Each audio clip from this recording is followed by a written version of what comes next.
Hello, howdy, and welcome to another Grow Lapse video all about the cherry tomatoes. I'm Catherine, the Aerogarden Homesteader. Cherry tomatoes are a lot of fun to grow, but some varieties certainly grow larger vines than others. So I was really careful to choose a small variety. I have no idea what type this is as I got the seeds from someone else's plant. This let me know the plant would remain small, but just don't know what variety this is.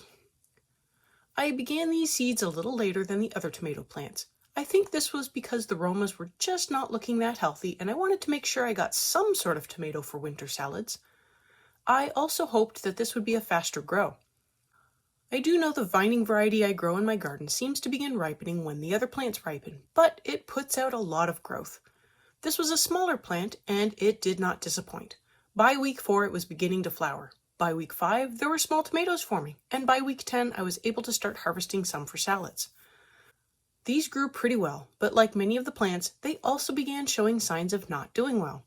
This came in the form of some leaf browning and not producing more flowers. In order to save this plant from more than just low nutrients, I moved it to a harvest along with a mini bell pepper and began feeding both of them more nutrients. Normally I feed a harvest with 10 ml of food, but I began giving them 15 ml of food and boy did they respond well. I ended up with a burst of new growth followed by new flowers and the plant able to support new fruit. At the same time this was happening, I moved the harvest out of the grow room and up into the kitchen and began treating both plants with 70% rubbing alcohol to kill the spider mite population. I began with every other day for 2 weeks. I then dropped that to 3 times a week for 2 weeks, then dropped to 2 times and finally once a week. After almost 2 months of treatment, I stopped and allowed the plants to recover while keeping an eye out for any new bugs. The life cycle of a spider mite is between 5 and 21 days, so I had to make sure I killed off all of the hatching mites as the alcohol obviously didn't do anything to their eggs. Both plants are currently doing really well, although I worry they might be starting to outgrow their harvest now that they are getting more food. I also worry that they still might be harboring spider mites, so I think that worry will always be in the back of my head. I do need to remember to keep feeding them at the higher food level, or they stop producing flowers. I accidentally dropped the levels while treating and noticed after a week the loss of flowers.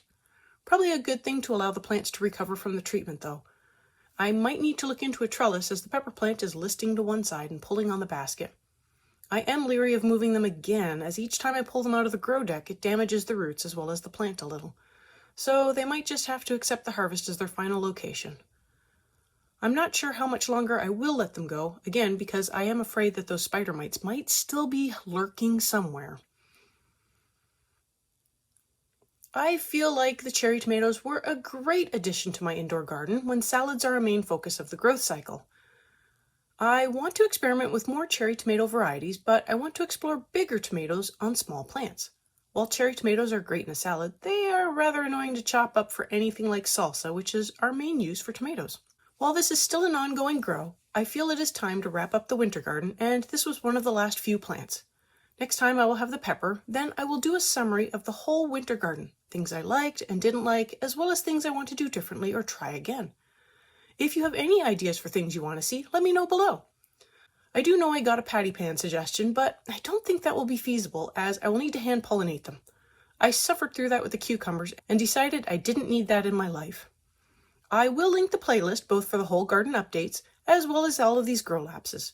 The spring garden is finally getting going, so make sure you go check out the spring garden updates as well. I hope you enjoyed this video and watching how these cherry tomatoes did in both a bounty and a harvest. Thank you for spending time with me today, and I will see you next time on the Aerogarden Homestead.